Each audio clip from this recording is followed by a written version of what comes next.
दोस्तों क्या होता है जब शहर की एक खूबसूरत लड़की एक ऐसे गांव में आती है जहां पर सारे घटिया और नीच लोग रहते थे। तो कहानी शुरू होती है और हम निकोलस नाम के एक आदमी को देखते हैं जो एक राइटर होता है। निकोलस गंदी कहानियों की किताबें लिखा करता था, जैसे कि भाभी की चोली में चमगादड़ पत्नी मांगे काला खट्टा और कुछ ऐसी ही कहानियां। हम देखते हैं कि निकोलस जिस गाँव में रहता था वहाँ के ज्यादातर लोग भी राइटर्स ही थे और आज ये सभी निकोलस के घर पर पार्टी करने आए थे। इसके बाद हम निकोलस की पत्नी बेथ को देखते हैं जो कि बस सभी के लिए खाना बनाती थी और घर के काम करती रहती थी। उधर निकोलस को नाडिया नाम की एक लड़की का फोन आता है जिसके साथ उसका अफेयर चल रहा था। नाडिया कहती है कि मैं तुम्हारे गांव में आ चुकी हूँ, अब जल्दी से यहाँ पर आ जाओ, हम दबाकर मजदूरी करेंगे। अब ये सुनते ही निकोलस का तन जाता है और वो नाडिया से कहता है कि मेरी जान बस 10 मिनट रुक, मैं तेरे पास अभी आ रहा हूँ। पर तभी वहाँ पर बेथ आ जाती है और उससे पूछती है कि फोन पर कौन था। निकोलस कहता है कि कोई भी नहीं, वो मेरी दादी को लड़का हुआ है ना, तो मुझे उसे देखने जाना पड़ेगा। बेथ कहती है कि भीसड़ी के तेरे दादाजी ने कौन सा शिलाजीत चाटा है जो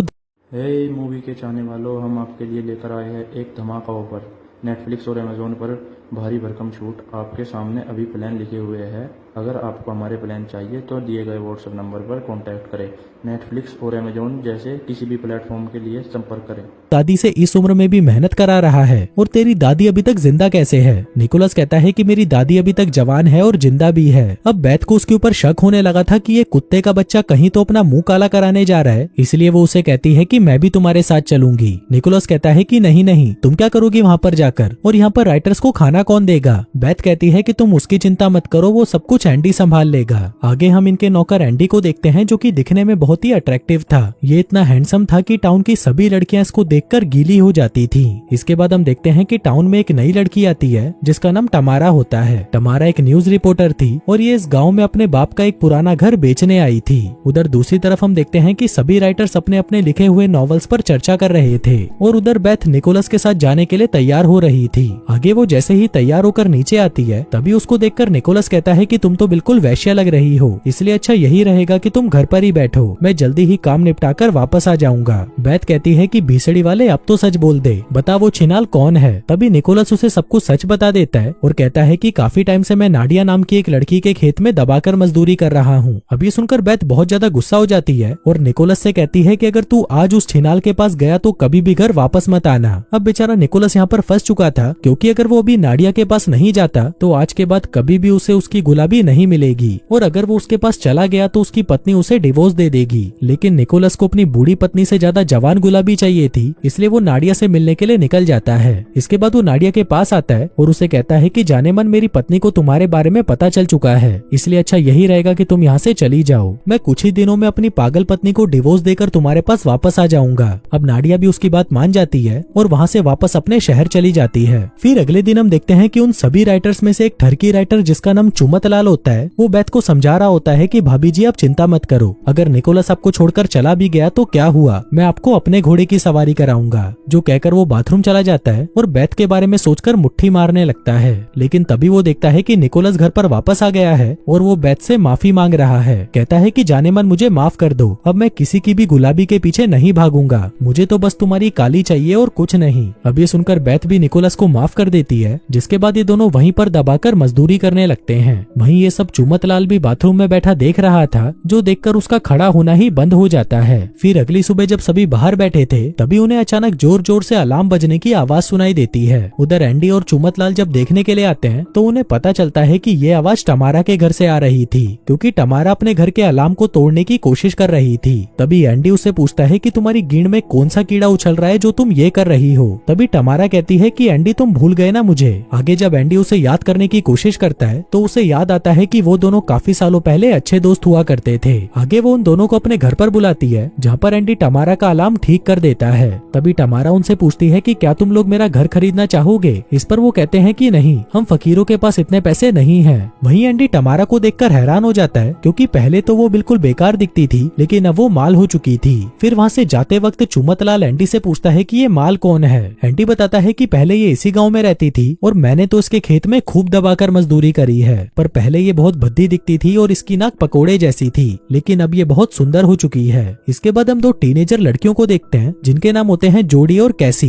ये दोनों यहाँ पर एक गंदी मैगजीन देख रही थी जहाँ पर ये काले आदमियों के मोटे मोटे लुल्ले देखकर बहुत खुश होती हैं। उधर दूसरी तरफ सभी राइटर एक साथ एंजॉय कर रहे होते हैं, पर तभी वहाँ पर टमारा अपनी गींड मटकाती हुई आती है, जिसको देखकर सभी का सामान एकदम सीधा तन जाता है क्योंकि टमारा बहुत हॉट लग रही थी। वहीं निकोलस तो उसको देखकर इतना ज्यादा एक्साइटेड हो जाता है कि उसका मन तो कर रहा था कि वो उसे अभी घोड़ी बना दे। वहीं बेथ टमारा को पहचान लेती है और उसे कहती है कि तुम्हारी माँ की मौत के बारे में सुनकर मुझे बहुत बुरा लगा। तभी टमारा उन सभी से पूछती है कि क्या कोई मेरा घर सेट करने में मेरी मदद करेगा। अब ये सुनते ही सभी अपने हाथ खड़े कर देते हैं और कहते हैं कि तुम चिंता मत करो, हम पूरा सेट कर देंगे। वहीं इन लोगों के बीच में एक लेस्बियन राइटर भी थी और वो टमारा के टमाटर खाने के लिए तैयार बैठी थी। इसके बाद हम चुमतलाल को देखते हैं जो एंडी से कहता है कि देख भाई, टाउन के सभी आदमी टमारा को घोड़ी बनाना चाहते हैं। अब इससे पहले कि कोई कांड हो तू टमारा से शादी कर ले। इस पर एंडी कहता है कि नहीं यार, मैं ऐसा नहीं कर सकता क्योंकि जब टमारा यहाँ पर रहती थी तब मैंने उसके खेत में मजदूरी करके उससे ब्रेकअप कर लिया था, इसलिए अब टमारा मुझसे तो शादी नहीं करेगी। उधर हम निकोलस को देखते हैं जो कि सोच रहा था कि वो कैसे टमारा के साथ मजदूरी करे क्योंकि उसे किसी भी हालत में टमारा के टमाटर खाने ही थे।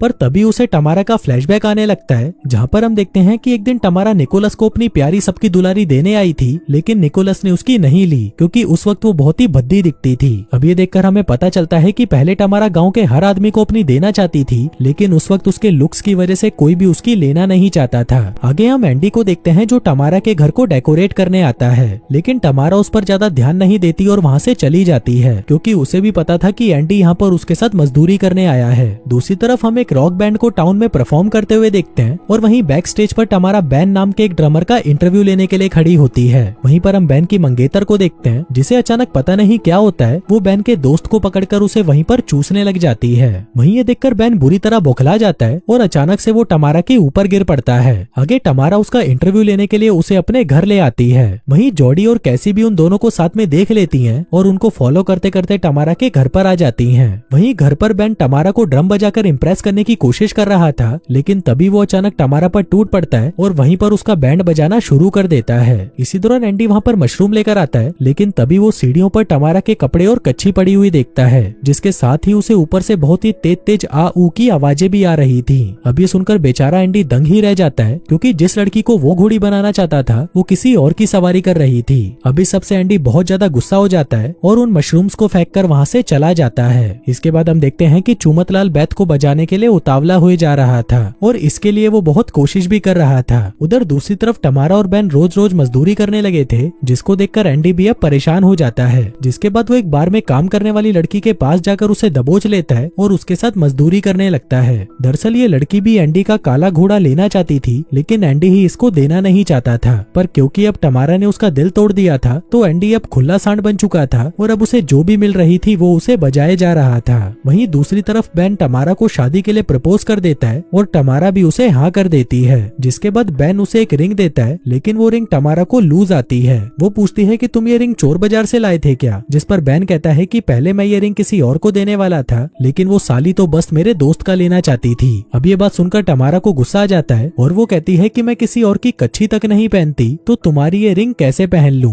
इसके बाद हम देखते हैं कि जोडी और कैसी टमारा के घर में चुपके से घुस जाते हैं, जिसके बाद वो दोनों वहाँ पर पड़े हुए बैन के कपड़ों को सूंघने लगती हैं। वहीं रात को टमारा और बैन खूब मजे से पार्टी करके वापस घर आते हैं और तभी इन दोनों के बीच में झगड़ा हो जाता है क्योंकि बैन लंदन जाना चाहता था और टमारा यहीं पर रहना चाहती थी। लेकिन जब बैन उसकी बात नहीं मानता तो टमारा आज रात उसका औजार लेने से मना कर देती है। अब इससे गुस्सा होकर बैन एंडी के पास आता है और उसे कहता है कि भीसड़ी के तू बस एक नौकर है, इसलिए अपनी औकात में रह, जो कहकर वो वहाँ से चला जाता है। फिर कुछ देर बाद चुमतलाल एंडी के पास आता है और उसे कहता है कि लड़कियों को पता नहीं बैड बॉयज ही क्यों पसंद आते हैं और हमारे जैसे शरीफ लड़कों पर तो ये लड़कियां थूकती तक नहीं। फिर अगले दिन हम देखते हैं कि बैन अपनी म्यूजिक की प्रैक्टिस कर रहा था, जिस वजह से टमारा अपने काम पर ध्यान नहीं दे पा रही थी। दूसरी तरफ एंडी ने टमारा के कहने पर उसके घर को बहुत ही अच्छी तरह से सजा दिया था क्योंकि उसे अभी भी यकीन था कि टमारा उसके घोड़े की सवारी जरूर करेगी। आगे जोडी और कैसी फिर से टमारा के घर में घुस जाती हैं, जिसके बाद जोडी बैन को खुद के साथ इमेजिन कर गीली होने लगती है। आगे अपना पानी निकालने के बाद जोडी टमारा के कंप्यूटर से निकोलस, एंडी और बैन को मेल करती है कि मैं तुम्हारे साथ मजदूरी करने के लिए तड़पी जा रही हूँ। अब इस बात की वजह से टमारा और बैन के बीच में झगड़ा हो जाता है और वो दोनों ब्रेकअप कर लेते हैं, जिसके बाद बैन वहाँ से लंदन चला जाता है। अब इस बात से जोडी को बहुत बुरा लगता है क्योंकि उसी की वजह से बैन वहाँ से चला गया था और जोडी को बैन बहुत ही पसंद था। वहीं वो मेल निकोलस के पास भी पहुंच जाता है, जिसे पढ़ते ही निकोलस का हथियार धरती को चीरते हुए पाताल तक पहुंच जाता है। उधर टमारा एंडी से मिलने के लिए उसके पास जा रही थी, जिस दौरान उसे रास्ते में निकोलस मिलता है। वो टमारा से कहता है कि तुम्हें मेल करने की क्या जरूरत थी, तुम बस इशारा कर देती मैं तुम्हारे घर पर आ जाता। चलो अब ये बताओ कि यहीं पर तुम्हारी टांगे उठाऊं या घर पर। इस पर टमारा गुस्से में उसे कहती है कि भीसड़ी के वो मेल मैंने नहीं किया, और अगर तू इस दुनिया का आखिरी इंसान भी हुआ तब भी मैं तेरे साथ मजदूरी कभी नहीं करूंगी। जो कहकर वो एंडी से मिलने के लिए चली जाती है, पर इसी दौरान वो देखती है कि एंडी ने तो उस बार गर्ल को घोड़ी बना रखा है। अब ये देखकर टमारा की आंखों में आंसू आ जाते हैं और वो निराश होकर वहाँ से चली जाती है। इसके बाद वो वहाँ से सीधा निकोलस के घर आती है और उसके पास आकर उससे लिपट जाती है। तभी निकोलस भी उसे चूसना शुरू कर देता है, जिसके बाद वो दोनों वहीं पर मजदूरी करने लगते हैं। अब निकोलस के साथ मजदूरी करने में टमारा को इतना मजा आया था कि इसके बाद से वो दोनों चोरी छुपे मिलने लगते हैं और रोज रोज मजदूरी करने लगते हैं। फिर एक दिन एंडी टमारा के घर पर आता है, लेकिन टमारा तो वहाँ पर निकोलस का औजार लेने में बिजी थी, इसलिए वो एंडी से कहती है कि मैं बहुत बिजी हूँ तो तुम कभी बाद में आना। लेकिन इसी दौरान एंडी को वहाँ पर निकोलस का स्कार्फ दिखाई देता है, जिसको देखकर वो समझ जाता है कि टमारा आजकल निकोलस से बजवा रही है, जिससे वो निराश होकर वहाँ से चला जाता है। फिर कुछ देर बाद टमारा के घर से निकोलस निकलता है और जाते जाते वो टमारा को किस कर जाता है, और उसमें भी वो उसे पूरी तरह से चूस ही लेता है। वहीं ये सब वहाँ पर जोडी और कैसी भी छुपकर देख रही थी, जिसको देखकर वो समझ जाती है कि शायद टमारा पूरे गांव को देना चाहती है, जिसके साथ ही वो उन दोनों का चूसते हुए वीडियो भी बना लेती हैं। आगे वो उस वीडियो को निकोलस की वाइफ को सेंड करने ही वाली थी, पर तभी वो सोचती हैं कि अगर बेथ को पता चला कि उसका पति किसी और के टमाटर खा रहा है तो उसे बहुत बुरा लगेगा, इसलिए वो उस वीडियो को बेथ को नहीं भेजती।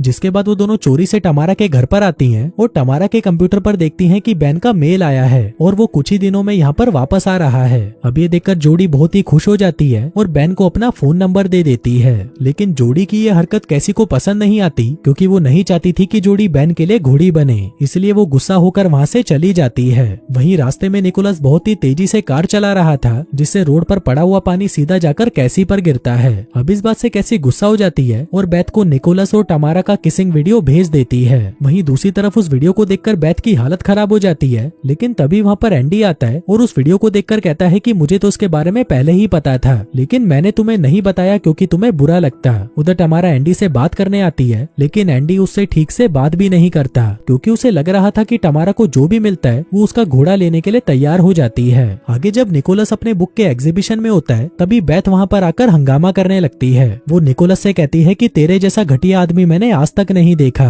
लेकिन इस पर निकोलस उसे कुछ नहीं कहता। वहीं टमारा भी ये सब देख रही थी, जिससे गुस्सा होकर वो बाहर आ जाती है। तभी निकोलस उसके पीछे आता है और उसे कहता है कि जाने मन तुमको क्या हुआ, मैं तो तुम्हारे साथ शादी करने का सोच रहा था। इस पर टमारा कहती है कि शादी, मैं तो बस तेरे साथ मजे कर रही थी और तेरे जैसे सड़े हुए लोले से मैं शादी कैसे कर सकती हूँ। जो कहकर वो वहाँ से चली जाती है। वहीं बेचारे निकोलस का तो कट चुका था, क्योंकि एक तरफ से उसकी पत्नी गई और दूसरी साइड से टमारा भी उसे छोड़कर चली गई। आगे जब बेन टमारा के घर पर आता है तो उसे वहाँ पर जोडी मिलती है। वो उसे कहती है कि फाइनली तुम मुझे मिल ही गए, देखो मैंने तुम्हारे लिए कितनी मेहनत करी है। अब उसकी बातें सुनकर बेन समझ जाता है कि जोडी ने ही टमारा को बदनाम किया था। तभी जोडी उसे कहती है कि मैंने ये इसलिए किया क्योंकि मैं तुमसे बहुत प्यार करती हूँ। उधर चुमतलाल मौके का फायदा उठाकर बेथ के पास आता है, जो कि उदास बैठी हुई थी। वो उसके पास आता है और सीधा उसे चूसना शुरू कर देता है, पर तभी वहाँ पर निकोलस आ जाता है और बेथ को देखकर उसकी फटकर 64 हो जाती है। आगे वो बेथ से माफी मांगता है, लेकिन तभी वो उसे कहती है कि मुझे तुमसे कोई मतलब नहीं और अब मुझे बस डिवोर्स चाहिए। अब ये सुनकर निकोलस निराश हो जाता है और वहाँ से चला जाता है।